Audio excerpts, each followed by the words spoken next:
Hi, my name's Elaine Walsh. My speech is going to be about the Beatles. They were one of the best things to happen in the 20th century, let alone the 60s. They were a great combination of Paul McCartney's bass lines, Ringo Starr's drumming, and George Harrison's guitar leads. Also, John Lennon's guitar and their four voices. Here is a picture of what they look like. The Beatles were a group of working-class kids who were from the town of Liverpool in England. People became fascinated with these four young men. The famous Rolling Stone magazine introduced the Beatles to the world. Their first album was on the #1 list in England for 29 weeks. It then became popular in Europe.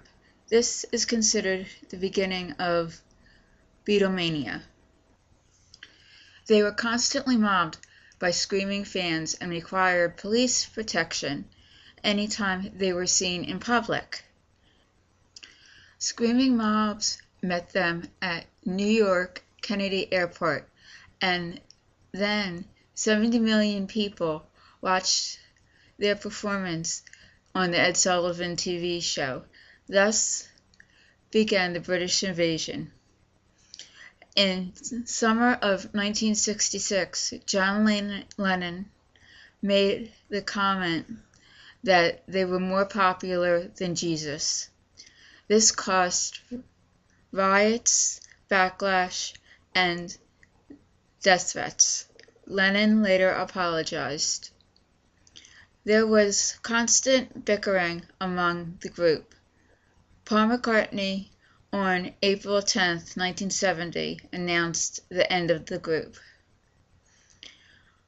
On December 8, 1980, John Lennon was murdered outside his apartment building by an obsessed fan.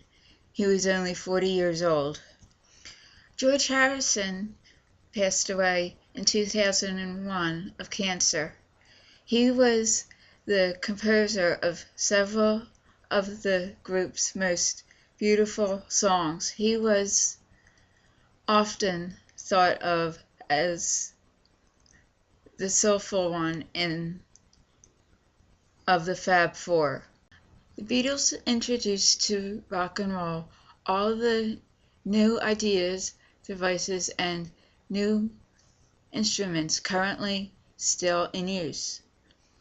Many of today's artists say they were inspired by the Beatles, including Dave Grohl and the Foo Fighters,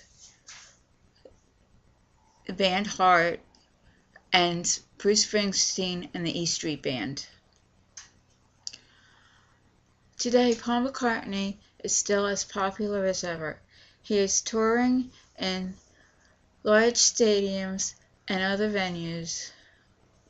Ringo Starr is also still performing in smaller venues. In 1988, the Beatles were inducted into the Rock and Roll Hall of Fame. To this day, the Beatles have inspired many artists and left many memories of their era. My references that I got all my information are a biography of the Beatles by Hunter Davis, was published in 1968 by the Rolling Stones. The second one is Learning from the Beatles, was written by Richard Perot and was published in Beatles Reader in 1967. Another biography, The Beatles, Image and the Media, by Michael Ferranti, was published in 2007.